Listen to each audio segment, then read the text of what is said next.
One of the hardest lessons in life is realizing that words only carry the weight we choose to give them. And yet, insults cut deeper than almost anything else. They strike at identity, pride, and the fragile image we hold of ourselves. That's why most people, when insulted, snap back instantly. They try to defend, to explain, to prove the other person wrong. But here's the truth. The more you fight an insult, the more power you give it. Picture yourself being insulted in public. Most people's first instinct is to respond sometimes with anger, sometimes with sarcasm, sometimes with defense. But all of those responses do the same thing. They confirm that the insult has reached its target. The insulter got exactly what they wanted: control over your emotions. Stoicism flips the script. Instead of reacting, it teaches you to detach. Imagine smiling quietly and walking away. No explanation, no justification, no wasted words. In that moment, the insult loses its sting, because the person who threw it cannot claim a victory. They expected your reaction. You gave them silence, and silence is disarming. Detachment does not mean you feel nothing. It means you refuse to let what was said define you. An insult is not truth, it is projection. It is often someone else's pain, envy, or insecurity thrown in your direction in hopes of dragging you down with them. If you accept it, it becomes part of you. If you let it pass through you, it dissolves into nothing. This is the art of detachment. Seneca once wrote, "We suffer more often in imagination than in reality." How many nights have you replayed a single insult in your mind, torturing yourself with what you should have said? The insult lasted a moment, but in your head, it lived on for hours, sometimes days, sometimes years. The Stoic path is to refuse the second wound. The first, you cannot avoid someone's words cut you, but the second wound, the one you give yourself by replaying it, that is optional. To detach is to refuse that second wound.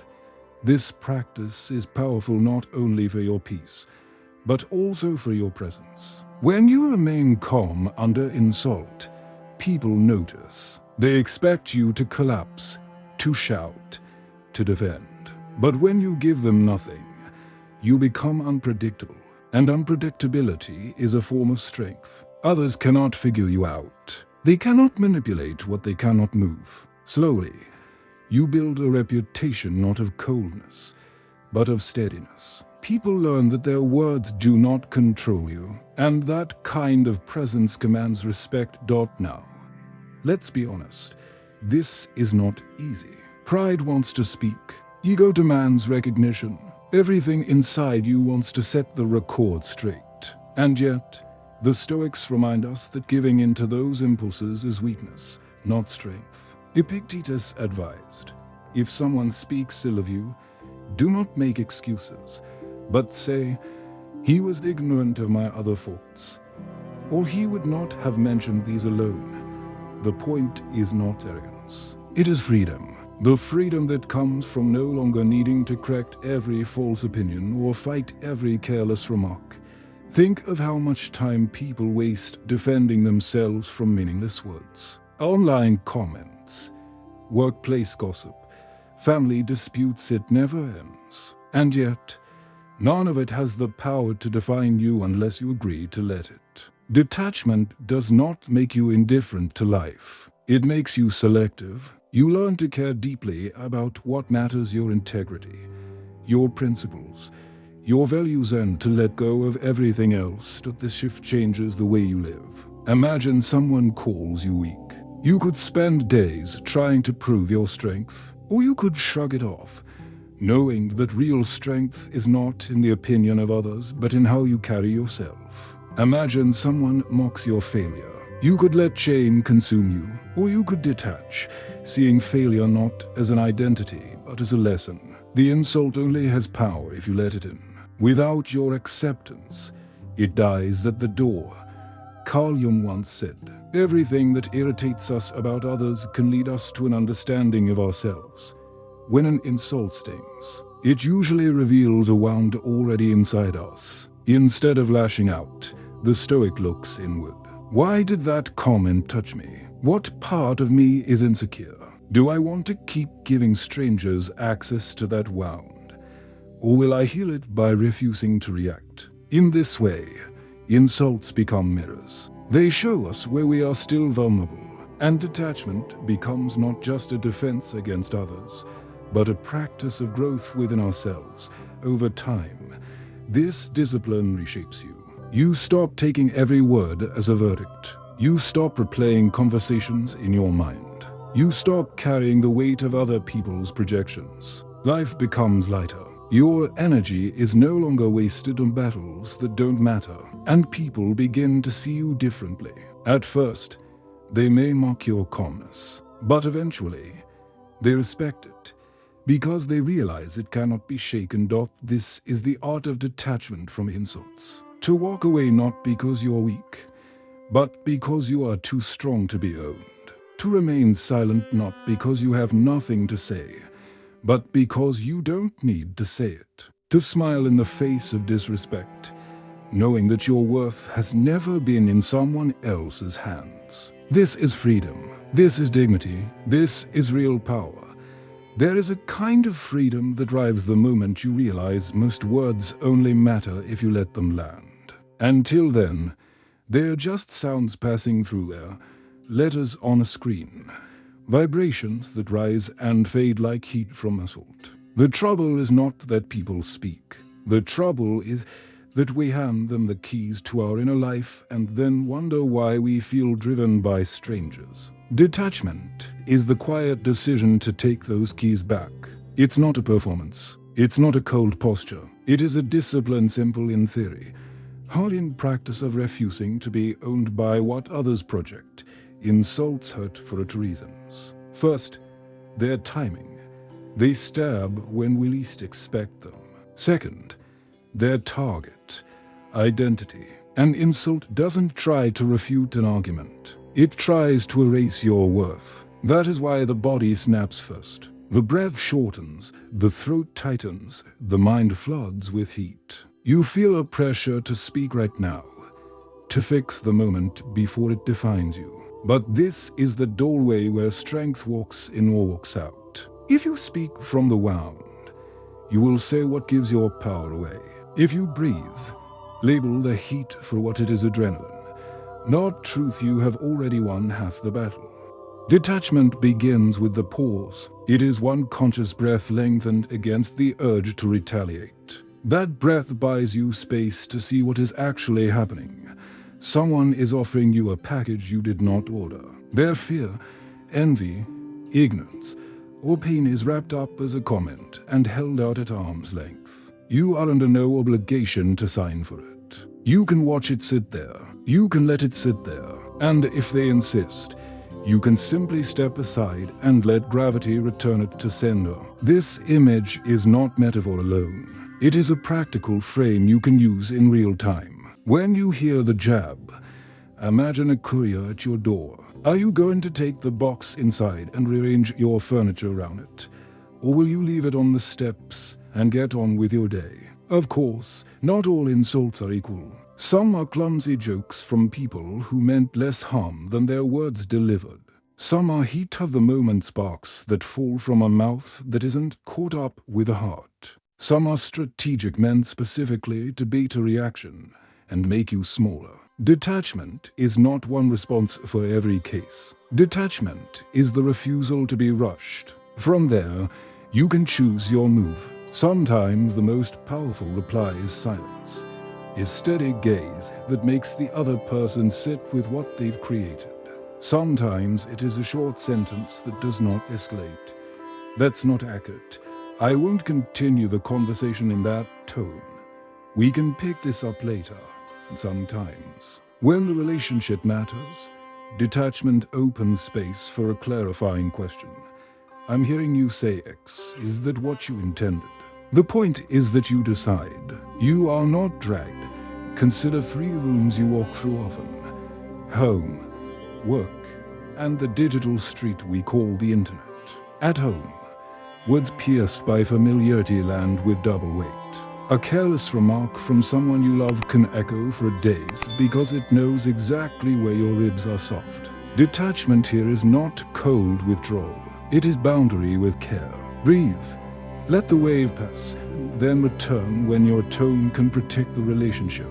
When I hear that, I feel dismissed. I want to understand what you're really asking for. You defend your dignity without setting the room on fire. Your calm is a teacher long before your lecture is at work. Detachment looks like authority. The moment you show that your emotions can be harvested with a sentence, you've told the room who holds your strings. A public jab from a colleague or manager is a trap disguised as a test. Resist the public performance. Stay composed. Take notes. Move the conversation to time and place of your choosing. Detachment lets you separate signal from noise. Is there feedback you can use, stripped of theatrics? Extract it. The rest is theater. Don't audition. Over time, your restraint becomes a reputation. Not easily provoked, not easily manipulated, not easily moved from priorities that matter. Online. Detachment is survival. The comments section is engineered to monetize your attention by weaponizing your reactivity. You will never run out of opinions that misunderstand you. Choose a policy before you post. You will not reply to bad faith remarks. You will not debate with anonymous hostility. You will not spend your life sanding every rough edge off strangers' conclusions. If a correction is warranted, keep it brief and evidential, then leave. Anything more is taxation without representation, your time spent on an audience you do not owe. Detachment becomes even more practical when you understand the psychology behind insult. Much of what stings is projection. A person disowns a trait in themselves and condemns it in you to avoid meeting it in the mirror. Sometimes an insult is displacement. The weight they carry from a different room is dropped in yours because it's safer. Sometimes it is simply envy. Your composure, your growth, your acquired momentum irritates what they have neglected. None of this makes cruelty acceptable. It makes it legible. When you can read where a blow is coming from, you stop personalizing it. The punch is still thrown, but your center no longer believes it describes who you are. There is also the shadow within us. We all have insecure edges that are looking for confirmation, and insults find those edges first. Detachment invites you not only to refuse the second one, the replay, the rumination, but to use the first as data. Why did that one land so hard? What belief did it hit? Maybe you've been outsourcing your worth to productivity. A dig at your output feels like a verdict on your identity. Maybe you have a history of not being heard. A dismissive tone reenacts a chapter you haven't closed. These are not failures to be hidden. They are coordinates for growth. The insult becomes a map. You do not rebuild your sense of self around it. You repair the place where it found a door. How do you train this in the body, not just the mind? Start with posture and breath. An insult pulls the shoulders forward and the chin up, fight or theater. Reverse it. Lengthen the exhale. Let the shoulders melt down and back. Soften the jaws. The tongue cannot sprint. This is not affectation. It is physiology. A long exhale tells the nervous system the tiger is cardboard. From there, set one physical anchor. Index finger to thumb for a heartbeat. A subtle reminder you have a choice. Practiced over weeks, the anchor becomes automatic, your small ritual of sovereignty. Give yourself language that holds the line without lighting the fuse. Keep a few index card sentences ready, not to script your life, but to interrupt the escalation. I disagree. That's not my view. Let's pause here. I'll answer when we're both calm. These phrases are hinges. They swing the conversation into a room with oxygen. When you need to be firmer, do not speak to me that way. If we continue, it will be respectfully or not at all. No drama, no sermon, just a boundary that assumes you are serious because you are. Detachment also needs a rule for repetition. Not every slip deserves a consequence. Patterns do. Adopt a simple threshold. If the disrespect repeats after one clear boundary, you change the setting. A private talk becomes a mediated one. A phone call becomes an email trail. A team meeting becomes a conversation with HR. In families, a follow-up becomes a plan. If the line is crossed again, we end the conversation and resume when we're steady. This is not punitive. It is protective. You are training the world how to exist near you without collateral damage. Humor, used carefully, can be a pressure valve, especially with mild offenders who mean less harm than their words delivered. A light touch friendly firewall, I'll pretend I didn't hear that and you'll pretend you didn't say it, can reset the tone without a lecture. But know your audience. With those who weaponize humor to mask contempt, clarity beats wit. Detachment refuses to collude with cruelty disguised as a joke. Some insults will follow you even after the room empties. The mind loves a private courtroom where you win perfect arguments before imaginary juries. Close the courtroom, end the day with a brief audit. What was said, what it touched, how you choose to respond, how you'll refine next time. 2 minutes in a notebook turns a sting into a lesson and prevents the replay from stealing tomorrow. Marcus Aurelius did this night after night, not to scold himself, but to sand down what did not serve him and carry forward what did. If you need a structured drill, try 7 days of micro challenges. Day 1, choose silence once when you would normally correct someone.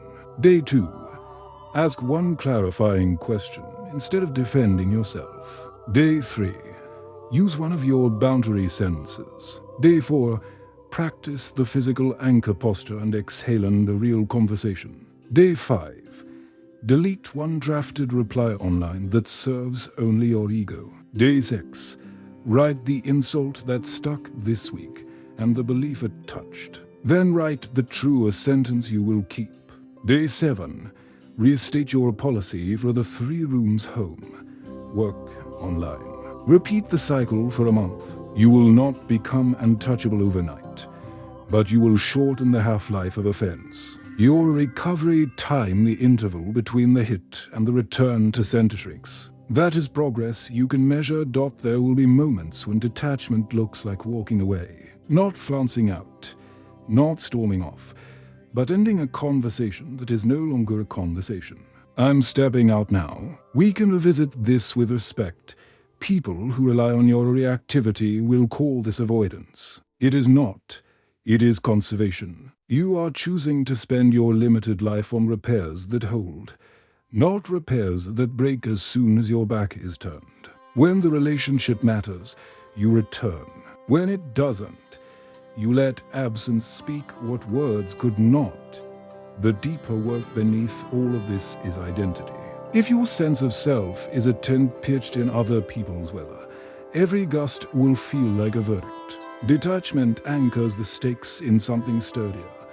Your principles, your lived behavior, the quiet ledger you keep with yourself at night. Did you act in alignment? Did you uphold your standard? If yes, an insult becomes mislabeling on a package you didn't order. If no, the insult may still be unkind, but it points at something you needed to face. In either case, the other person does not get to hold the pen that writes your name. There is a sentence from Marcus Aurelius that has guided many through this train. Choose not to be harmed and you W. At first it sounds naive. Then you practice and discover what he meant. Harm is not merely what happens. It is what we consent to carry. Detachment is not denial of pain. It is refusal to build a home in it. You acknowledge the cut. You wash it. You learn how you were exposed. And you move on with a gait that is somehow more balanced than before. Over time, people will test you less. Not because the world becomes kinder, but because your presence stops rewarding provocation. The room learns that insults are boomerangs in your orbit. They do not launch. They come back to the thrower's feet for review. Some will respect you more if you will resent the new gravity and drift away. That is also a form of respect. The circle that remains is quieter, cleaner, and more honest because your standards made it so. If you want an image to carry from this moment forward, picture a smooth stone set in a river. The water rushes, the foam snarls, twigs and leaves knock and scrape. Words fly past like debris after a storm. The stone feels it all but does not travel with any of it. This is not stubbornness. It is placement. You are placed. You belong to your bedrock, not to the current of every passing mood.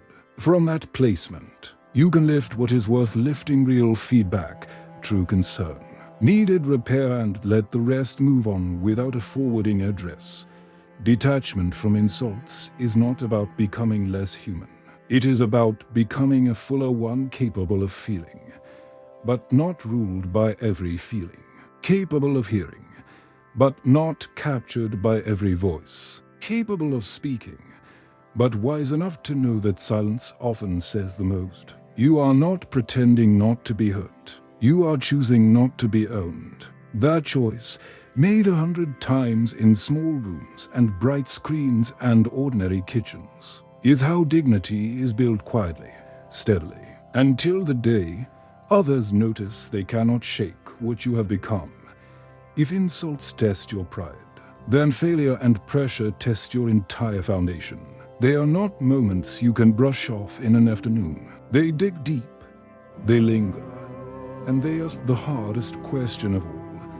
What do you believe about yourself when things fall apart? Most people live with a fragile relationship to failure. When a project collapses, when a business venture dies, when a relationship breaks down, the event doesn't just end in reality, it continues as a story. I am a failure. I am not capable. I am not worthy. This is how many lives are quietly broken. Not by the fall itself, but by the identity forged in the ashes. The Stoics offered another view. To them, failure was never final. It was feedback. It was information. It was the laboratory of life giving you results, showing you what didn't work, knowing the path toward what might. To confuse the event with your worth is like a scientist calling himself useless because an experiment didn't succeed on the first attempt. The failed trial is not the end, it is the data that carries you closer to what will. Consider Thomas Edison's thousands of attempts to build a working light bulb. Each failure was not treated as proof of his incompetence, but as proof of progress, one more method crossed off, one step closer to the answer. Now think of how many people abandon their work, their calling, their vision, after just a handful of setbacks because they mistake failure as identity instead of information. The Stoic mind doesn't ask, why me? It asks, what now? What can this teach me? Pressure, on the other hand, is failure's companion. Where failure wounds pride, pressure squeezes your entire being. Deadlines close in, expectations rise, responsibilities multiply. Some people crack under this weight. Others seem to sharpen. What explains the difference? It is not luck. It is preparation. The Stoics practiced premeditatio malorum, the premeditation of evils. Marcus Aurelius rehearsed in his mind the insults, betrayals, and hardships he would face before they happened, so that when they came, they met him prepared. Seneca advised his students to imagine poverty, loss, exile, even death, not to invite misery, but to make the mind familiar with it. Pressure exposes whether you've trained or not. The unprepared mind panics. The prepared mind, STAD, think of the athlete. She does not wait for the championship to begin training. She trains in empty gyms, on quiet mornings, repeating movements until they become second nature. When the spotlight arrives, what looks like composure is simply preparation revealed. The same is true of the mind. If you practice patience with small frustrations, you will not collapse under great ones. If you train yourself to detach from minor setbacks, you will not be destroyed by major failures. Most people resist this truth. They wish for a life without pressure, for a path of constant ease. But pressure is not an interruption of life, it is part of its design. A muscle without resistance weakens. A mind without tests becomes soft. And so life does not spare you pressure. It uses it to reveal you. Epictetus reminded his students, difficulties are the things that show what men are. You don't truly know your own strength until you are asked to carry something heavier than you thought possible. Now, pause and think about the last time you faced failure or pressure. Did you shrink or did you grow? Did you waste energy asking why life was unfair? Or did you turn the event into a teacher? The truth is that failure and pressure are not punishments, they're invitations. They are opportunities to deepen your roots, to see what part of you still needs work, to harden your foundation so that future storms cannot move you. Failure teaches humility. Pressure teaches resilience. Together, they refine character. They strip away illusions about who you thought you were and show you who you really are. And though it hurts in the moment, this clarity is priceless. A person who has endured failure without collapsing, who has carried pressure without breaking, is no longer fragile. They become someone others can lean on. They become someone even they can trust. And here lies the paradox. The more you detach your identity from outcomes, the more likely you are to succeed. Because you are no longer paralyzed by the fear of failing. You take risks. You adapt, you persist. Where others quit, you learn. Where others collapse, you recalibrate. Over time, this makes you unstoppable not because you never fall, but because falling no longer defines you. So, the next time failure arrives, pause before writing the story of defeat. Treat it like data. Ask, what is this moment trying to show me? And when pressure builds, remember that you are not meant to escape it. You are meant to meet it with preparation. One calm breath, one deliberate step, one act of discipline at a time. Because in the end, life is not testing whether the world will bend to you. It is testing whether you will break or whether you will hold. And each time you choose to hold, each time you rise after failing, you build a strength that cannot be taken away. That is why failure and pressure are not curses. They are the very ground on which strength is built. We live in an age where noise has become the default. Social media rewards the fastest comment, the boldest opinion, the loudest outrage. In meetings, those who speak the most are often mistaken for the most competent. At home, conversations dissolve into arguments because silence feels unbearable. Yet the people who command the deepest respect are not the ones who never stop talking. They're the ones who know when not to speak. Silence unsettles people. It creates space, and space demands reflection. Most people cannot tolerate it. They rush to fill it with words, excuses, explanations, anything to avoid sitting with their own thoughts. But the one who can remain silent has already claimed an advantage. They do not reveal themselves unnecessarily. They force others to reveal themselves instead.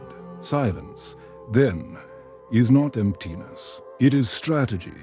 The Stoics understood this. Marcus Aurelius reminded himself that the best response to anger is silence. Seneca observed that we suffer more in imagination than in reality. A truth magnified in moments when we replay conversations that would have vanished if only we had let them pass in silence. Silence does not mean weakness. It means you have chosen not to waste energy on what does not matter. And that choice is strength. Imagine a heated argument. One voice rises, then another. Insults fly, emotions boil. The louder things get, the weaker everyone appears. Now imagine one person in the same room refusing to be dragged in. They listen, they observe, they breathe. They let silence stand where noise demands entry.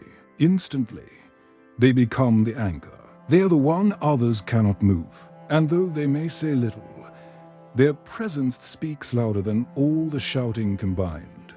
This is the paradox of mystery. The less you reveal, the more people wonder. The less you react, the more others speculate. Mystery is not about manipulation. It is about discipline. It is about refusing to hand over every part of yourself to anyone who asks for it. In a world addicted to oversharing, restraint is rare, and what is rare becomes valuable. Think of the people you admire. Often they are not the ones constantly explaining themselves. They are the ones whose composure leaves you with questions. You notice the way they sit calmly while others unravel. You wonder what they are thinking, how they manage to stay unshaken. Their silence draws you in. Their restraint commands attention. Their mystery becomes a form of power. Carl Jung once said, "Everything that irritates us about others can lead us to an understanding of ourselves." Silence applies the same principle in reverse. Everything that unsettles others about your calmness forces them to examine themselves. When you do not react, they're left alone with their own noise. Your silence becomes their mirror. And mirrors, when honest, are uncomfortable. Of course, silence must be practiced with wisdom. Not every silence is golden. Silence used to avoid responsibility is cowardice. Silence used to dismiss those who need to be heard is cruelty. But silence chosen as restraint, silence used to preserve peace, silence held to let wisdom rise above impulse, that kind of silence is transformative. It cools heated rooms. It de-escalates conflicts. It shows self-control without a single word. Mystery, too, is often misunderstood. Some think it means hiding, withdrawing, keeping people at a distance. But real mystery is not about building walls. It is about choosing carefully what you reveal and to whom. It is about letting people know enough to see your presence, but not enough to control it. In relationships, mystery protects intimacy from becoming possession. In leadership, mystery creates presence that others lean toward instead of dismissing.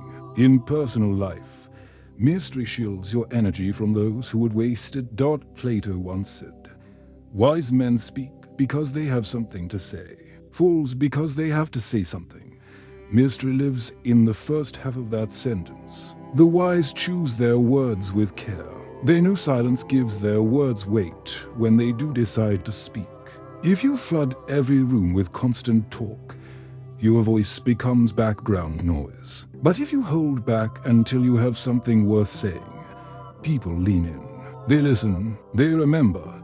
Consider the digital world. People share every thought, every meal, every frustration. Privacy has become an afterthought. Yet the more you share, the more predictable you become. The more predictable you are, the easier you are to manipulate. Mystery restores balance. When others don't know everything about you, they cannot pull your strings so easily. They are forced to deal with the version of you that you choose to show. There is also a deeper benefit to silence and mystery. They conserve energy. Every unnecessary word drains you. Every argument wastes strength you could spend elsewhere. Every attempt to explain yourself to someone determined not to understand you is energy thrown into a void. Silence saves that energy. Mystery guards it. Together, they give you a reservoir of calm that others cannot touch. This is why silence and mystery are not just tactics for special situations. They are disciplines for everyday living. You practice them in small ways, letting go of the need to answer every provocation, resisting the urge to explain yourself to everyone, choosing not to comment on every piece of gossip. Each small act is a rehearsal for larger battles. And when the larger battles come, your silence has already been trained. Over time, something remarkable happens. People begin to treat you differently. They test you once or twice. But when they see their words do not move you, they stop. They may even respect you more, because they realize you are not easily manipulated. Even those who dislike you cannot help but notice your steadiness. And that steadiness becomes your reputation. So let the world talk. Let others fill the air with noise. You will conserve your strength. You will keep your mystery. And when you do speak, your words will carry a weight theirs never could. Because in the end, Real presence is not measured by how much you say, but by how little you need to. Silence unsettles. Mystery captivates. Together they form a power that cannot be faked. And when you master them, you no longer have to prove your strength. You simply live it. One of the deepest prisons a person can live in is the need for approval. It is subtle, and because it often hides under good intentions, most people never notice the chains. You want to be liked, respected, admired. You want recognition for your work, gratitude for your sacrifices, validation for your choices. On the surface, none of this looks dangerous. It even looks healthy. After all, what's wrong with wanting others to see your worth? The problem is not in being appreciated, it is in being owned by the pursuit of it. The moment your peace depends on someone else's praise, you've placed your happiness in hands you cannot control. And when you do that, you become vulnerable to every shift of opinion, every careless word, every silence that feels like rejection. You are no longer living. You are performing. Modern life magnifies this trap. Social media counts approval in likes and followers. Workplaces disguise it in promotions and performance reviews. Relationships twisted into constant reassurance. Do you still love me? Am I enough? Slowly, almost without noticing, you trade authenticity for applause. You say what earns agreement instead of what is true. You hide your failures to maintain an image. You choose convenience over conviction because you fear disapproval. And in doing so, you shrink. The Stoics warned against this. Marcus Aurelius reminded himself not to waste time worrying about the opinions of others, because those same people would die soon enough, and their judgments would fade like smoke. Epictetus told his students not to anchor their worth in reputation, because reputation is owned by the crowd.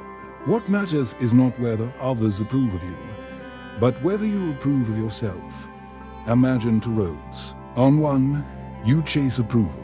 It feels rewarding at first. You earn praise, applause, admiration. But the further you walk, the emptier it becomes, because approval is never permanent. The crowd that cheers today forgets tomorrow. The boss who praises you this year may criticize you the next. The friends who admire you can turn on you the moment you stop serving their expectations. And if your worth depends on their voices, you are doomed to spend your life adjusting to their moods. On the other road, you anchor your worth in principle. You live by values you've tested, choices you believe in, and standards you refuse to lower for applause. On this road, approval may or may not come, but it no longer owns you. You are free to speak truth even when it's unpopular. You are free to fail publicly because failure does not define you. You are free to walk away from those who demand a version of you that betrays your integrity. This is the Stoic road. It is harder, but it leads to strength that cannot be stolen. Think about how much of your energy is drained by the pursuit of approval. You check your phone for likes, replay conversations to analyze if you said the right thing, dress or act to impress people who rarely think of you twice. And yet, the people you respect most are not the ones who live this way. They're the ones who seem unmoved by trends, who do not need constant validation, who carry themselves with quiet certainty. Why? Because they have escaped the trap. They know who they are, and they refuse to let others decide it for them. Escaping the trap of approval does not mean you become indifferent to people. It means you reorder the hierarchy. Approval is nice when it comes, but it is no longer essential. Respect from others is welcomed, but respect from yourself is non-negotiable. You still listen to feedback. You still care about relationships, but you stop confusing those things with identity. You stop performing and you start living. Seneca put it sharply. What need is there to weep over parts of life? The whole of it calls for tears. Life is too short to spend it auditioning for acceptance that will not last. Better to live one honest day in alignment with your principles than a lifetime of bending to an applause that fades. So how do you practice this freedom? Start by noticing when you're chasing it. Ask yourself, would I make the same choice if nobody saw it? If nobody praised it? If nobody approved? If the answer is no, you're still in the trap. Then take small steps. Share an opinion you truly believe, even if it's unpopular. Say no to a request that violates your priorities. Admit a mistake publicly instead of hiding it. Each act chips away at the chains of approval and strengthens the muscle of integrity. Over time, something changes. You stop checking your phone so often. You stop rehearsing every word before you speak. You stop feeling the need to explain your choices to everyone. Instead, you begin to live with an internal compass. And those who truly matter, those who love you for who you are, remain. Those who leave were never yours to begin with.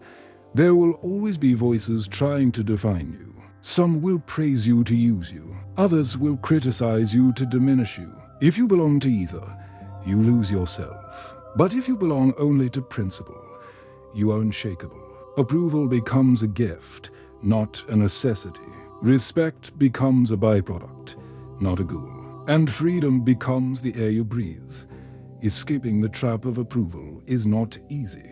It requires constant vigilance, because the desire to be liked runs deep. But the reward is priceless. It is the ability to walk into any room, speak your truth calmly, and leave without carrying the weight of whether people clapped or frowned. It is the ability to fail publicly without shame, because your worth was never in their hands. It is the ability to live and die as your own, not as the reflection of a crowd. And in that freedom, you discover a strange paradox. The less you need approval, the more respect you often gain. People trust those who cannot be bought by applause. They admire those who live by conviction, not by trend. They are drawn to those who carry themselves with dignity, whether praised or criticized. So let the world chase likes. Let others adjust themselves endlessly for applause. You will build something rarer, a life anchored in principle, a character untouchable by opinion, a dignity that no one else has the power to give or take. That is the way out of the trap. That is the way to live free.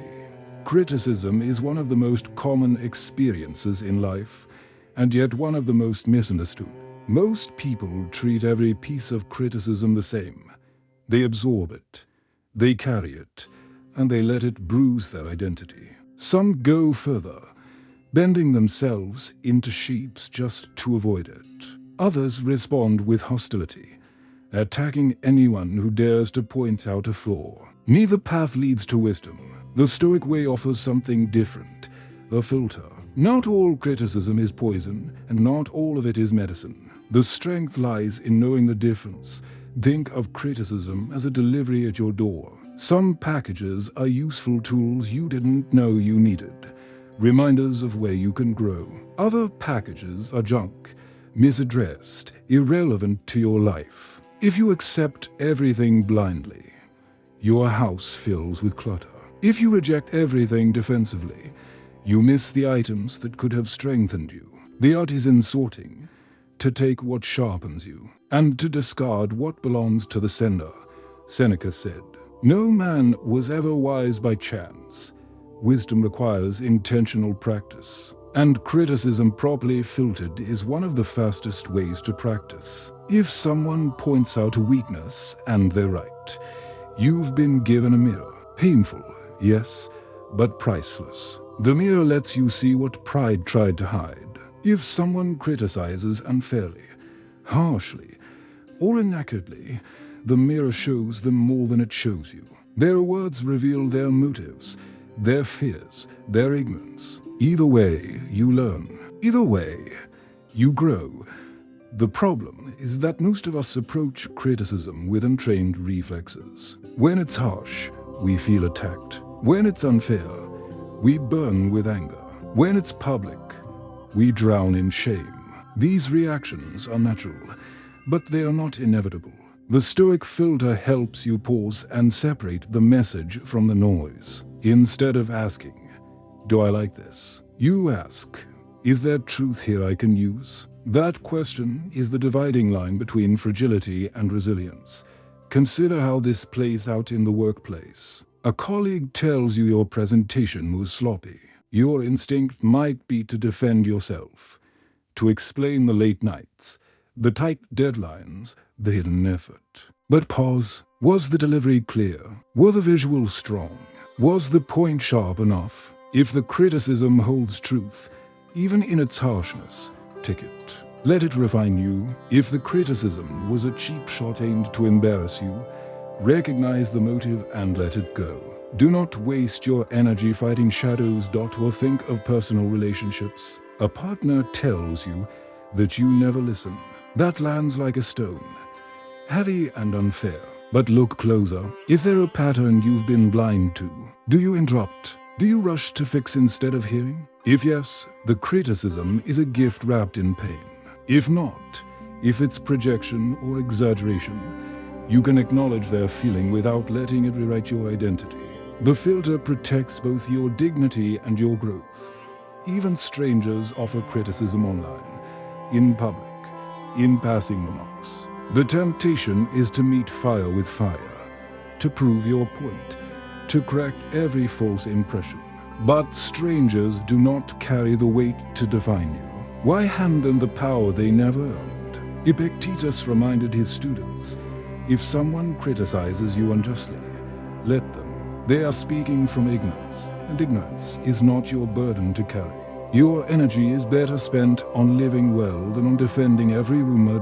This practice does more than protect your peace. It builds clarity. The more you filter, the less reactive you become. You begin to see that criticism is not an attack but test. Each time you face it, you learn something about yourself. How secure you are, how fragile your ego still is, how much room you have to grow. The critic becomes your trainer. Even if their intent was to wound, you use their strike as resistance to grow stronger.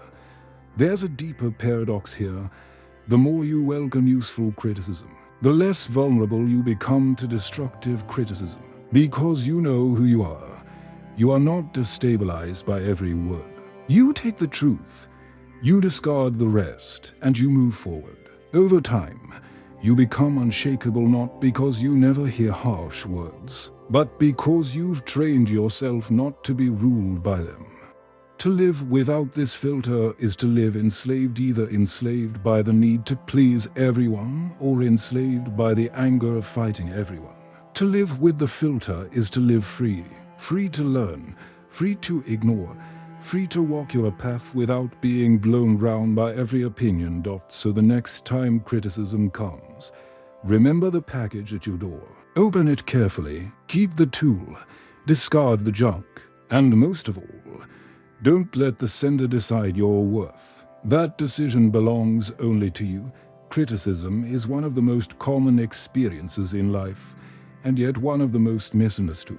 Most people treat every piece of criticism as if it were a final verdict on who they are. A harsh word at work feels like a scar on competence. A careless remark at home feels like a rejection of worth. A stranger's opinion online feels like a mirror held up to the soul. But criticism is not truth, it is opinion. Sometimes it carries wisdom.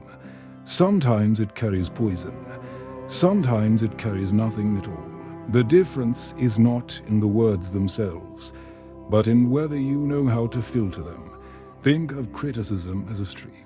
Stones roll down, some smooth, some jagged. If you try to catch every stone, your hands fill with cuts. If you let them all float by without notice, you miss the ones worth keeping. The Stoic filter is the art of letting the current move while choosing carefully what you pick up. Not all criticism is meant to be swallowed, and not all of it should be ignored. The power is in discernment, Seneca once said. No man was ever wise by chance. Wisdom doesn't appear accidentally, it comes from exposure, reflection, and deliberate choice. Criticism, painful as it is, offers all three. When someone points out a weakness, if they are right, they've given you a mirror. That mirror might sting, but it's also priceless. It lets you see what pride worked so hard to hide. And if they're wrong, then the criticism becomes a mirror of them, their motives, their insecurities, their ignorance. Either way, you walk away with insight. This reframing is essential. Instead of asking, "Do I like what was said?" the Stoic asks, "Is there truth here that can refine me?" That simple shift transforms criticism from an attack into a training ground. Without it, you either collapse under every harsh word or you harden into arrogance, refusing to hear anything at all. With it, you become resilient, open enough to learn, grounded enough to ignore what doesn't belong to you. Think of the workplace. A colleague says your work lacks clarity. Instinct says defend yourself. You don't know how much time I spent. You don't see the effort behind the scenes. But if you filter instead, you pause. You ask, was my message clear to the audience? Were there slides I rushed? Could I simplify more? If the answer is yes, then the criticism is a gift, no matter how poorly delivered. If the answer is no, then the comment is clutter, and you set it down. Either way, you keep your composure. You don't spend days rehearsing comebacks. You don't waste nights drafting mental counterarguments. You filter, and you move forward. Or take relationships. A partner tells you, "You never listen." That hurts because it feels unfair. But pause again. Is there a kernel of truth? Do you interrupt when they speak? Do you rush to fix their problems without fully hearing them? If so, the criticism is a painful but necessary signal. If not, if it is projection from their own frustration, you can still acknowledge their feeling without taking on an identity that doesn't belong to you. The filter lets you care without being consumed. Even in public life, criticism is constant. Online, every post is an invitation for strangers to judge you. Most people spiral here, arguing with trolls, defending themselves to people who don't even know them, mistaking anonymous opinions for verdicts. But why hand power to those who haven't earned it? Epictetus advised, if someone speaks ill of you, rather than trying to defend yourself, say, "He was ignorant of my other faults," or "He would not have mentioned these alone." In other words, don't waste breath correcting every false judgment. Live so clearly that your actions become your defense. This practice builds freedom. Without a filter, you are enslaved to every word, bouncing between pride and shame depending on what others say. With a filter, you grow steadier. Harsh words may sting, but they don't destabilize you. You take the truth, you discard the noise, and you keep walking.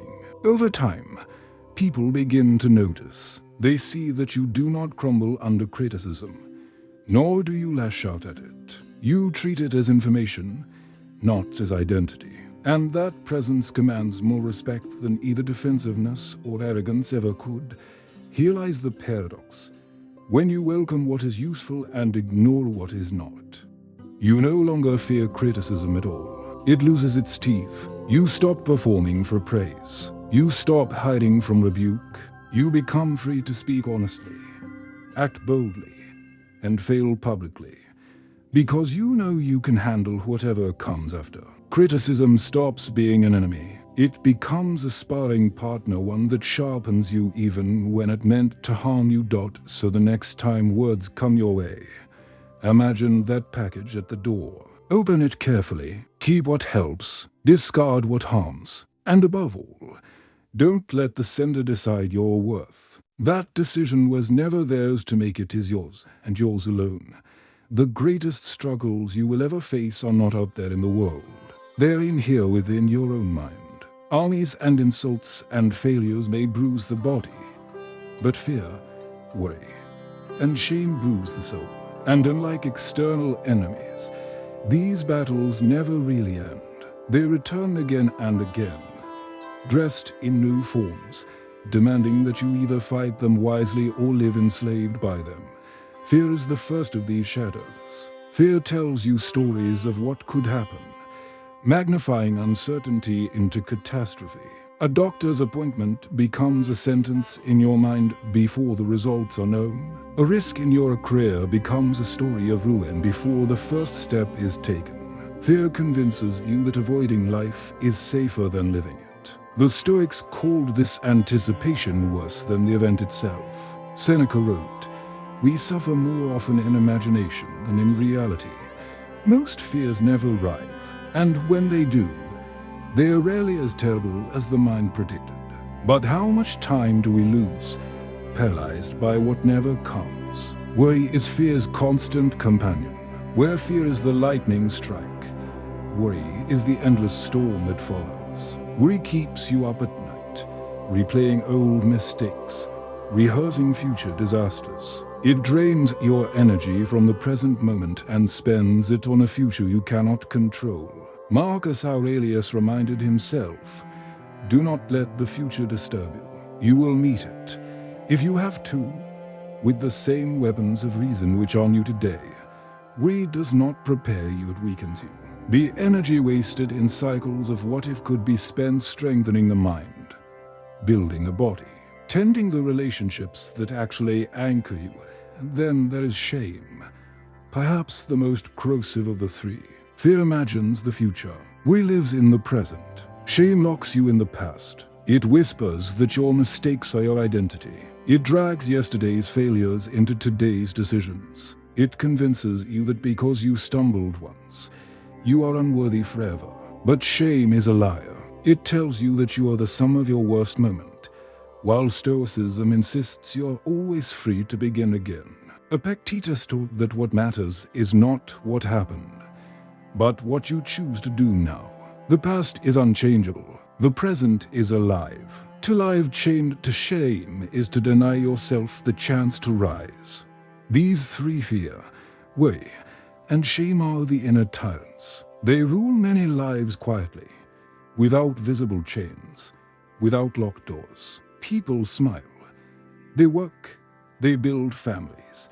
But inside they are prisoners. Every decision filtered through fear of failure. Every night consumed by worry about tomorrow. Every opportunity crushed under the weight of shame for yesterday. To win the battles within is not a single victory, but a daily practice, a discipline as constant as breathing. How does Stoicism prepare you for these battles? By teaching perspective. When fear rises, you confront it with reason. Is this real? Or is this my imagination running wild? When worry steals your attention, you anchor yourself in the present. What is in my control right now? And when shame claws at your soul, you remind yourself, my past is not me. My actions today define me. Each time you apply this discipline, you weaken the tyrant's grip. Practical exercises help. Write down your fears in detail, then test them against evidence. How many came true last year? How many never arrived? You'll find most evaporate under the light of scrutiny. For worry, create a boundary. Give yourself 10 minutes to write down every what if. When the time ends, so does the indulgence. Train your mind to stop spiraling outside those minutes. And for shame, practice confession not to the crowd, but to yourself. Write the mistake honestly, then write the lesson it gave you. Once written, the lesson remains. The shame can be released. History offers examples too. Marcus Aurelius feared betrayal, yet he reminded himself daily that betrayal was part of the human condition. He worried about the empire's survival, yet he returned to the present moment, one decision at a time. Epictetus bore the shame of being born a slave, yet he lived with a dignity that outlasted his masters. Their lives prove what is possible when inner battles are fought with clarity. The paradox is this: the enemies within cannot be fully destroyed. Fear will return. Worry will knock again. Shame will whisper when you least expect it. But the point is not to eliminate them. The point is to stop obeying them, to recognize them as voices, not commands, to feel them rise without letting them rule. That is freedom, not the absence of the shadows, but the refusal to let them dictate your steps. So the next time fear grips you, pause and ask, is this real? Or is this just imagination? The next time worry steals your sleep, remind yourself, if tomorrow comes, I will meet it with the same strength I used today. And the next time shame rises from the past, say, I am not what I did. I am what I choose now. Each reminder is a small victory, and these small victories, repeated daily, are how you win the battles within. The greatest battles you will ever fight are invisible to others. Outwardly, you may look composed, successful, even admired. But inwardly, the battleground is crowded. Fear gnaws at your confidence, worry drains your strength, and shame chains you to yesterday's mistakes. These enemies do not march with banners or sound alarms. They slip quietly into your thoughts, ambush you when you're tired, whisper when you're alone, and unless you learn how to confront them, they can shape the course of your life more powerfully than any external force. Fear is the first and loudest. It exaggerates uncertainty into catastrophe. Before you even attempt to challenge, fear paints a picture of humiliation and defeat. You hesitate to speak up in a meeting because fear imagines rejection. You avoid a new opportunity because fear convinces you that failure is inevitable. The tragedy that fear paralyzes you before reality even has a chance to appear. Seneca's reminder is piercing here. We suffer more in imagination than in reality. If you review your past honestly, you'll see how often the things you feared either never happened at all, or arrived in forms far less devastating than you imagined. Yet each time, fear demanded payment in advance, and you handed over peace that you never got back. Then comes worry, fear's quieter sibling. Fear shouts, worry murmurs. Fear paralyzes you in a moment. Worry keeps you restless for hours, even days. It gnaws at the edges of your mind with what-if questions that have no end. What if the deal falls through? What if they don't like me? What if the worst-case scenario becomes reality? The problem with worry is that it tricks you into feeling productive, like you are preparing. But you are not preparing. You are rehearsing disaster. Marcus Aurelius had to remind himself often not to hand over today's peace to tomorrow's uncertainties. Do not let the future disturb you. You will meet it, if you have to, with the same reason you carry today. Worry steals the strength you could use to act in the present and wastes it on phantoms. And then there is shame, perhaps the heaviest of all. Fear projects forward. Worry hovers in the present. But shame drags you back into the past. Shame is not guilt. Guilt can be healthy. It tells you that you've acted against your values and need to realign. Shame, however, whispers something darker. You are your mistake. It chains your identity to moments you cannot undo. A failed business becomes I am a failure. A broken relationship becomes I am unlovable. A mistake at work becomes I am incompetent. Shame is powerful because it hides inside the language of self. You stop seeing an error as an event and start wearing it as a name. But Stoicism cuts through this illusion. Epictetus insisted that what matters is not what has happened, but how you respond now. The past is dead, the present is alive. Shame is a ghost, and you don't have to keep feeding it. To fight these inner battles, the Stoics leaned on practice, not theory. When fear comes, the discipline is perspective. Ask, what do I actually know? What is fact, and what is imagination? Often the answer deflates fear immediately. When worry loops endlessly, the discipline is presence. Anchor yourself. What is in my control this hour, this day? Beyond that, you have no claim. And when shame whispers, the discipline is renewal. Ask, what lesson did this mistake give me? How can I live differently now? Once the lesson is claimed, shame loses its grip. Real life offers countless illustrations. A leader afraid of public speaking who avoids opportunities to share ideas will never be recognized for their wisdom. But when they confront fear, practice steadily, and see each attempt as training rather than judgment, fear shrinks and competence grows. A parent weighed down by worry about their child's future might hover, control, and smother the very independence their child needs. But when they replace worry with presence, focusing on the love, time, and guidance they can offer now, they find peace, and the child finds freedom. And a person haunted by shame from a broken relationship may hide from intimacy for years. But when they learn to say, "That was part of my story, not the whole of it," they open the door to love again. It's important to realize these inner battles are never fully conquered. Fear will return in new forms. Worry will always knock on the door. Shame will whisper when you least expect it. The goal is not elimination. The goal is mastery. To feel their presence without bowing to them. To notice their arrival without handing over control. To remember that these voices are not commands, only suggestions. And here lies the paradox. The more often you face fear, worry, and shame without yielding, the less power they have over you. What once paralyzed you becomes manageable.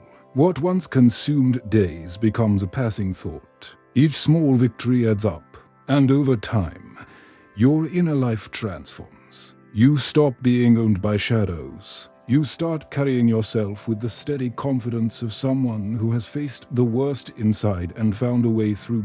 So the next time fear grips you, pause and separate fact from imagination. The next time worry begins its endless loop, bring your attention back to what you can act on today. And the next time shame whispers that you are your mistake, answer it calmly. No, I am more than what I did. I am what I choose now. Do this daily, patiently, again and again. That is how you win the battles within, not once, but every day you live.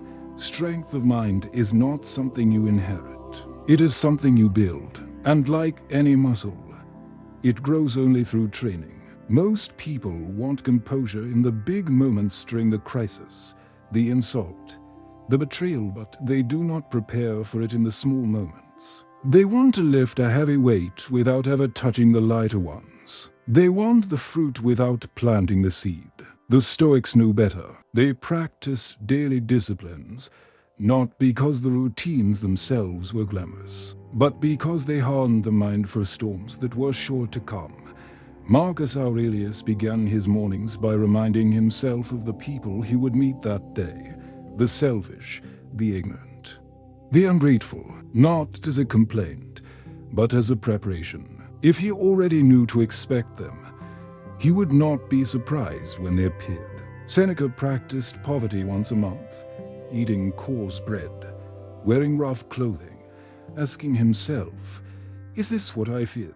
Epictetus instructed his students to visualize misfortunes before they arrived, so that when life delivered them, they would meet them with familiarity instead of shock. These were not dramatic rituals. They were training, simple, deliberate acts to build unshakable minds.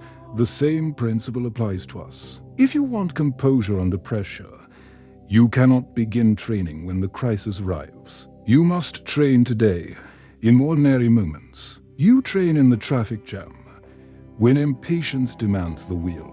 You train in the long line at the store, when irritation rises. You train in the small disappointments and unexpected bill. A rude remark, because each time you practice calmness there, you prepare yourself for greater storms. Daily training begins with awareness. Too often, we move through our days on autopilot, unaware of the triggers that steal our peace. A Stoic life requires conscious observation. When do I lose my patience? What words provoke me most? What situations consistently throw me off balance? Once you know these patterns, you can rehearse your response. Instead of snapping at the same annoyance, you pause. Instead of replaying the same insult, you let it pass. Over time, these small victories add up, and the mind learns a new reflex, steadiness. Practical exercises anchor this training. Morning reflection, even for 5 minutes, sets the tone of the day. Write down one value you want to practice: patience, gratitude, restraint, and carry it as your compass. Evening review closes the loop. Ask yourself, where did I live up to my principles today? Where did I stumble?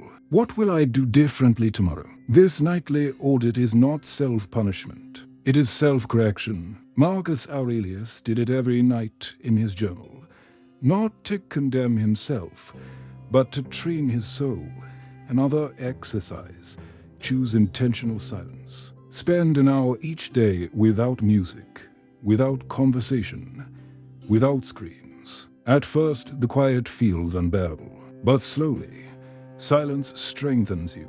It teaches you to listen to your own mind without distraction, to make peace with stillness instead of running from it. When you master silence in practice, you carry it into conflict. You become the one who can stay calm when others lose control.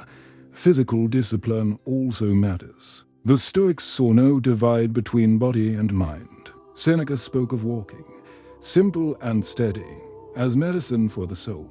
Training the body through exercise, fasting, or cold exposure is not just for health, it is rehearsal for discomfort. Each time you choose difficulty voluntarily, you prepare yourself for the difficulties you cannot choose. When life surprises you with hardship, your body remembers, I have practiced this. I know how to endure.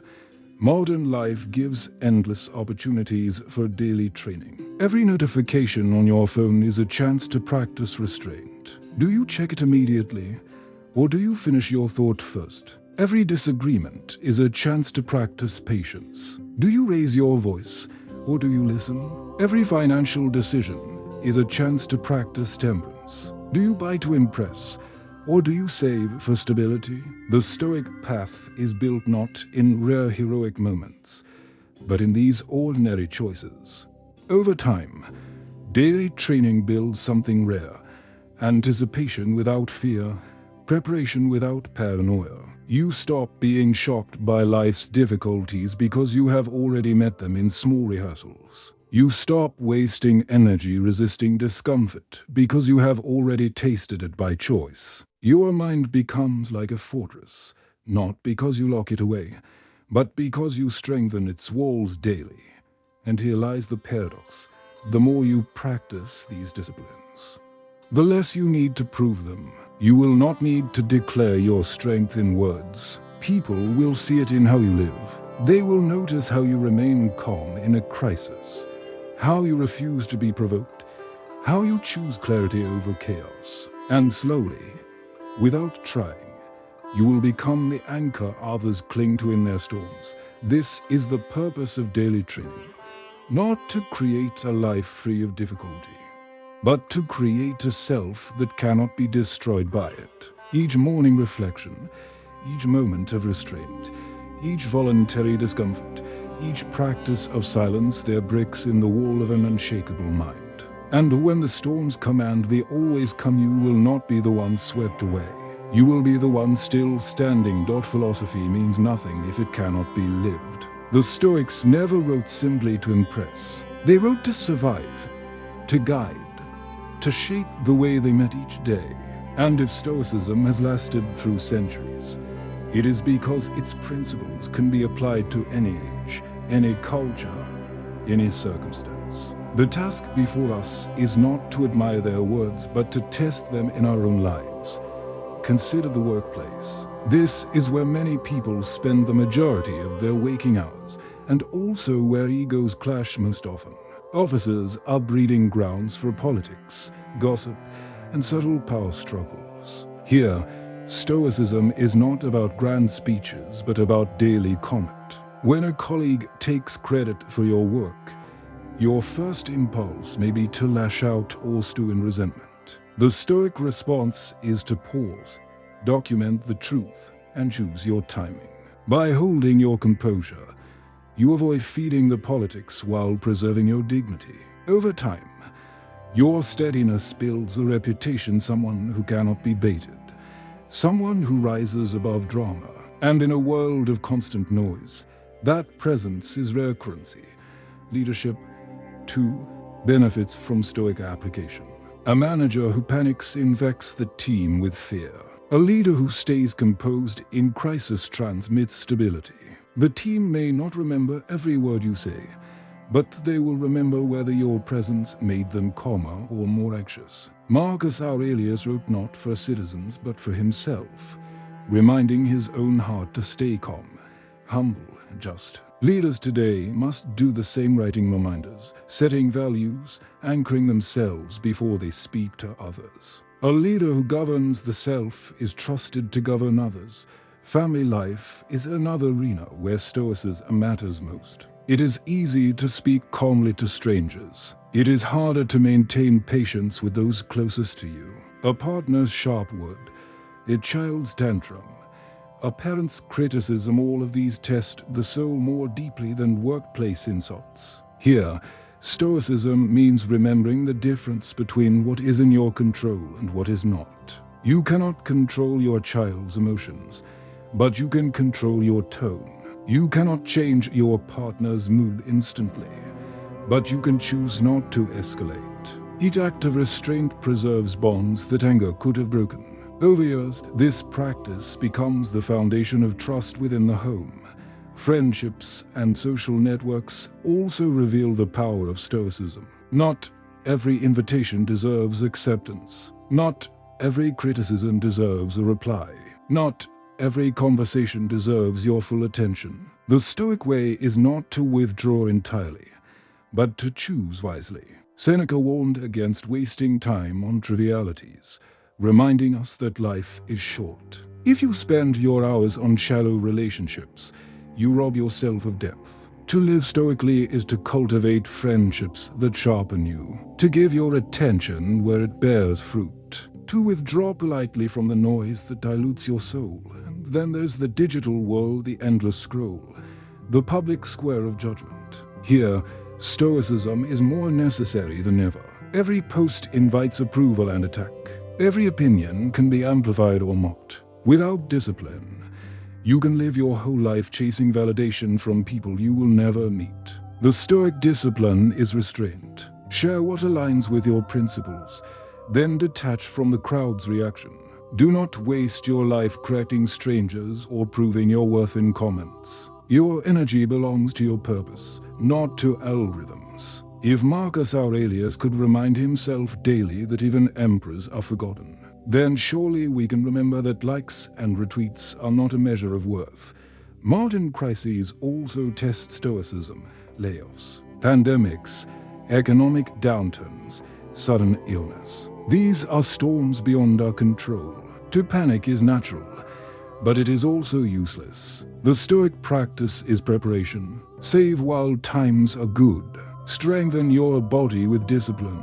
Train your mind with reflection. Build relationships based on trust, not convenience. These habits do not eliminate crisis, but they make you resilient when it arrives. Pressure reveals character, and daily discipline ensures yours does not crack. Stoicism also applies to success. Many forget this. It is easy to turn to philosophy when suffering, but harder to remain humble when thriving. Wealth, fame, recognition, these temptations inflate the ego. Yet Marcus Aurelius, ruler of the largest empire in the world, reminded himself constantly that he was mortal, no different from the men who came before and would come after. Success is dangerous because it convinces you that you no longer need discipline. The Stoic response is gratitude without attachment. Enjoy what you have, but do not cling to it. Success should be handled like sand in the palm, grasped tightly, and it slips away. Perhaps the most practical application of Stoicism today is in conflict. Whether at work, in politics, or in personal life, disagreement is inevitable. The Stoic response is not to silence all conflict, but to engage without losing yourself. Speak clearly, listen carefully, and step away when the conversation turns destructive. Do not confuse winning arguments with living well. Peace of mind is worth more than being right in every debate. In all of these settings, work, family, friendship, public life, the same principle holds. Control your response. You cannot control the office politics, but you can control your presence in the room. You cannot control your partner's moods, but you can control your patience. You cannot control the opinions of strangers online, but you can control whether you hand in your energy. Stoicism, lived daily, is not about perfection. It is about steadiness. And when you practice it long enough, something shifts. People begin to treat you differently.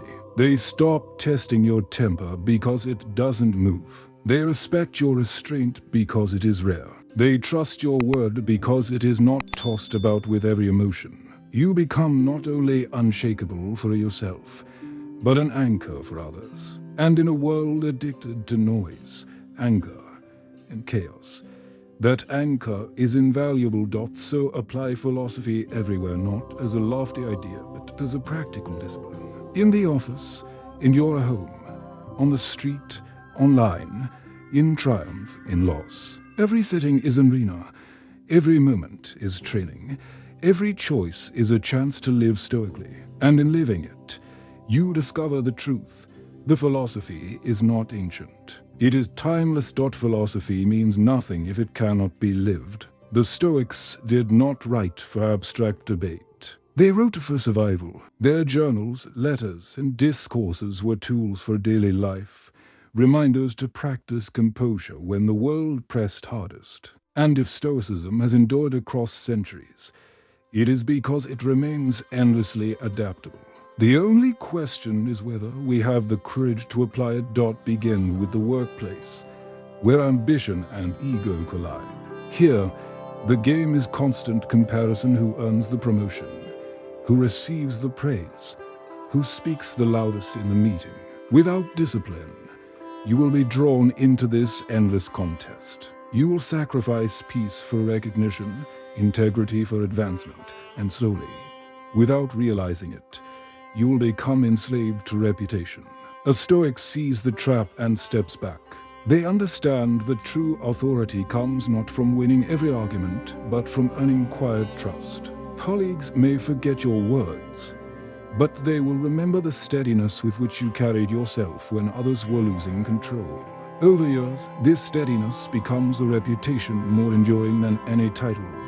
Now look at leadership. A true leader is not the one who dominates through fear, but the one whose composure makes others brave. In times of crisis, when a company falters or a team is demoralized, people look not for clever speeches, but for presence. If you can embody calm clarity when the stakes are high, you give your team permission to find strength within themselves. Marcus Aurelius ruled not by shouting orders, but by living his philosophy in the midst of chaos. Leaders today must do the same, quietly embodying the virtues they wish to see in others. The home is another proving ground. It is easy to impress strangers with patience, but harder to remain calm with those closest to you. Stoicism at home means remembering that the people you love most deserve your best restraint, not your worst indulgence. When your partner's words sting, you can either escalate the tension or practice the art of silence until clarity returns. When your child misbehaves, you can either lash out in anger or discipline with dignity, teaching by example. Over time, the household becomes a training ground for virtue. The family learns not only from what you say, but from how you hold yourself when tested.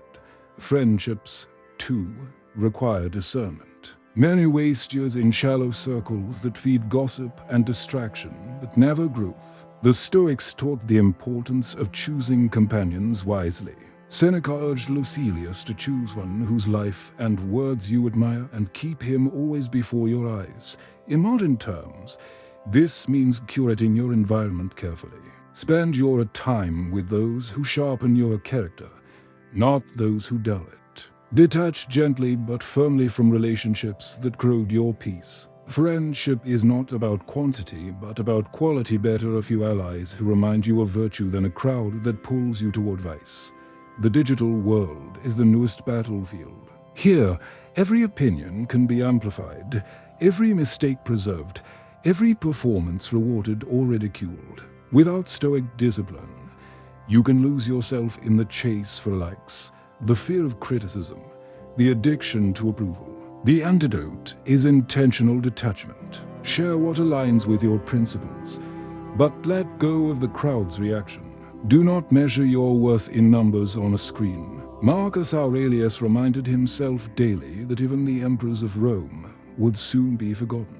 If their monuments fade, what are social media metrics but dust? Live for a principle, not for applause.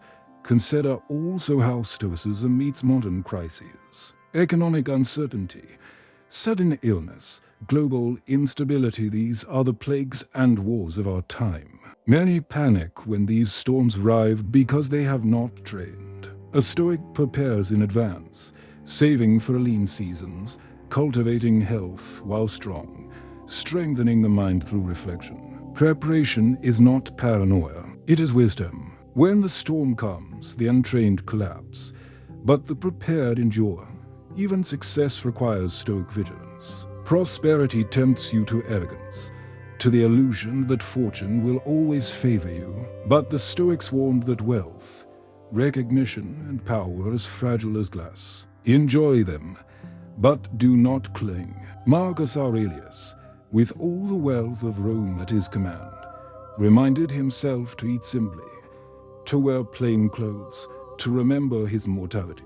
Modern success is no different. If you build your identity on status, you will collapse when it fades. If you root it in principle, success becomes an accessory, not a master.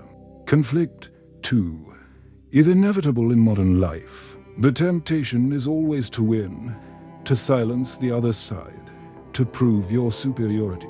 But Stoicism teaches a different measure. The goal is not victory in argument, but integrity in conduct. You may lose the debate, but preserve your dignity. You may walk away from the quarrel, but walk away free. Winning peace is better than winning points. Applying Stoicism is not about removing yourself from life's arenas. It is about entering them with discipline. Workplaces, families, friendships, online spaces, crises, and triumphs, these are not distractions from philosophy. They are the very laboratories in which philosophy is tested. And each time you practice composure, restraint, clarity, patience, you are not just surviving the day.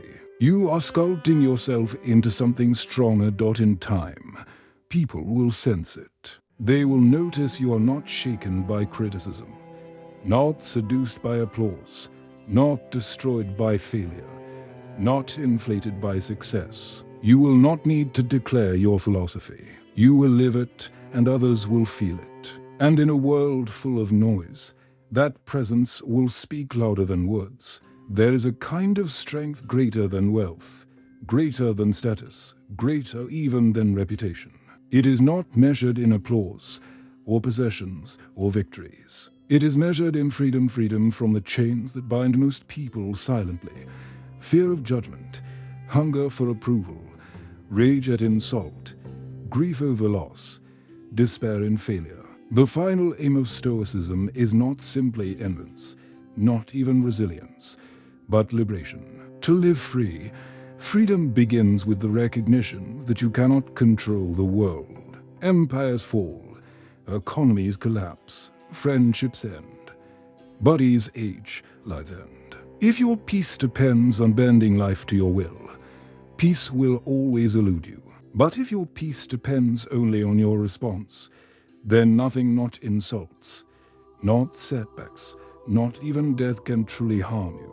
Marcus Aurelius reminded himself daily, you have power over your mind, not outside events. Realize this, and you will find strength. That is not resignation. That is victory. This freedom is not about indifference to life. It is about mastery of it. You still love. You still work. You still strive. You still build. But you do these things without chains. You love without demanding ownership. You work without letting failure define you. You strive without being enslaved to results. You build without being terrified of loss. You hold everything lightly, not because it does not matter, but because you refuse to be broken when it changes. Think of how different life feels when you live this way. The insult comes, but it does not stick.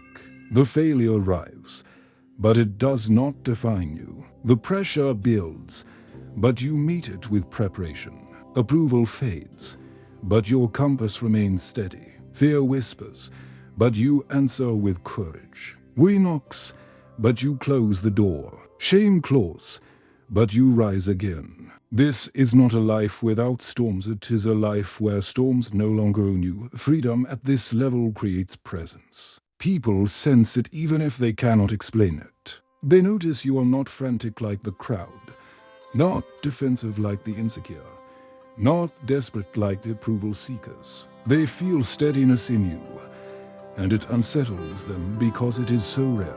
You do not need to declare your strength. They feel it in your calmness. You do not need to defend your dignity. They see it in your restraint. You do not need to chase respect. It arrives quietly. Because people trust what cannot be shaken. This kind of freedom is not built in a day. It is forged daily, in ordinary choices. Each time you pause instead of lashing out, you add a brick to the wall of your freedom. Each time you release worry and focus on what you can control, you add another. Each time you let go of approval, or face shame with honesty, or endure failure without collapse, the wall grows higher, stronger, steadier, until one day you realize you are no longer at the mercy of the world. The world still rages, but your fortress stands, and yet freedom is not isolation.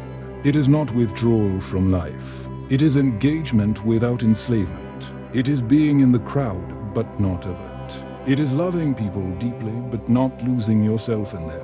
It is striving for excellence, but not collapsing when results vary. It is standing in the same storms as everyone else, but carrying yourself differently. This is the freedom the Stoics trained for. The freedom that made emperors humble and slaves unbreakable. Plato once said, "The first and best victory is to conquer self." That victory is not celebrated with parades or awards. It is celebrated in quiet moments, when you meet insult with silence, when you face loss with dignity, when you walk away from arguments that would have consumed you, when you end your day with peace rather than turmoil. Each of those moments is proof of victory. Each is a glimpse of freedom. So where does this leave us? It leaves us with a choice. You can continue as most do, handing your peace to circumstances, letting others pull your strings, being defined by outcomes you cannot control. Or you can begin the discipline of freedom. You can practice the pause, embrace the present, release the past, and walk lightly into the future. You can live not for approval, not for applause, but for alignment with principle. And when you do, you will find a strength no storm can steal. This is the peak of Stoicism, not a cold detachment from life, but a warm embrace of it without fear, without chains, without slavery to anything outside of your control. The storms will still come, but they will not own you. The world will still test you, but you will not collapse, because you will have discovered the deepest truth. Freedom is not up there, waiting for the world to change. Freedom is here, within, waiting for you to claim it. There is a kind of strength greater than wealth, greater than status, greater even than reputation. It is not measured in applause, possessions, or victories. It is measured in freedom from the chains that bind most people silently. Fear of judgment, hunger for approval, rage at insult, grief over loss, despair in failure. The final aim of Stoicism is not simply endurance, not even resilience, but liberation. To live free. Freedom begins with the recognition that you cannot control the world. Empires collapse, economies stumble, friends betray, bodies weaken, lives end. If your peace depends on bending the world to your will, peace will forever remain out of reach. But if your peace depends only on your response, then nothing, not insults, not setbacks, not even death can truly harm you. Marcus Aurelius reminded himself daily, You have power over your mind, not outside events. Realize this, and you will find strength. That is not resignation. That is victory. This freedom does not mean indifference to life. It means mastery of it. You still love, but you do not cling. You still strive, but you are not enslaved to results. You still build, but you do not collapse when things change. You still succeed, but you do not mistake success for identity. You hold everything lightly, not because it doesn't matter, but because you know that life is constant change. When you live this way, nothing outside of you can dictate your worth. Imagine how different life feels under this discipline. The insult comes, but it slides past you. The failure arrives, but it refines you instead of defining you. The pressure builds, but you meet it with calm preparation. Approval fades, but your compass stays fixed. Fear whispers, but you answer with courage. Worry knocks, but you close the door. Shame claws at your memory, but you respond with renewal. This is not a life without storms. It is a life where storms no longer own you. Freedom at this level creates presence. People sense it even when they can't name it. They notice that you don't scramble for attention, don't overreact to criticism, don't chase validation. You carry yourself differently. Calmness radiates where others show panic. Restraint reveals strength where others reveal insecurity. And slowly, without saying a word, you command respect. You don't declare your power, you live it. This inner freedom is not achieved in a single dramatic moment. It is forged daily, in ordinary decisions. Each time you pause instead of lashing out, you add a stone to the foundation of freedom. Each time you release worry and anchor in the present, you strengthen the walls. Each time you walk away from empty approval or rise after failure, you build the roof overhead. Slowly, the house of freedom is constructed, one choice at a time, one act of composure after another. And when the storms arrive, and they always arrive, you are not left exposed. You are standing in shelter you built with your own hands. But let's make this more practical. What does inner freedom look like in the everyday grind of modern life? In the workplace, it looks like refusing to be defined by performance reviews or promotions. You do your best, guided by your standards, not the shifting judgments of others. When praise comes, you accept it with gratitude, but don't become dependent on it. When criticism comes, you filter it. Take what helps, discard the rest. You work with integrity, free from the endless race of proving yourself to the crowd. In relationships, inner freedom means you love fully without needing to control.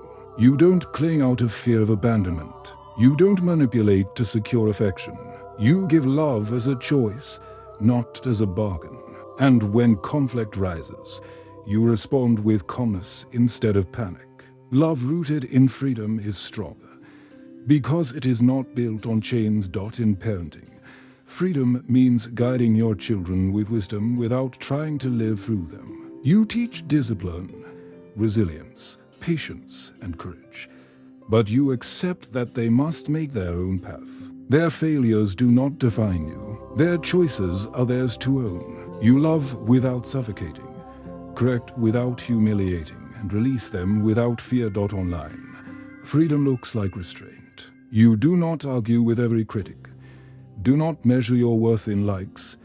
Do not panic over being misunderstood. You share truth, let it stand, and walk away. In a world that thrives on outrage and constant reaction, your calm detachment becomes revolutionary. Even in crisis, freedom shines. Illness arrives, but instead of collapsing, you adapt. Financial trouble comes, but instead of despair, you simplify. Loss breaks your heart, but you honor grief without letting it consume your identity. This is not coldness, it is clarity. You mourn, but you do not crumble. You feel, but you are not destroyed.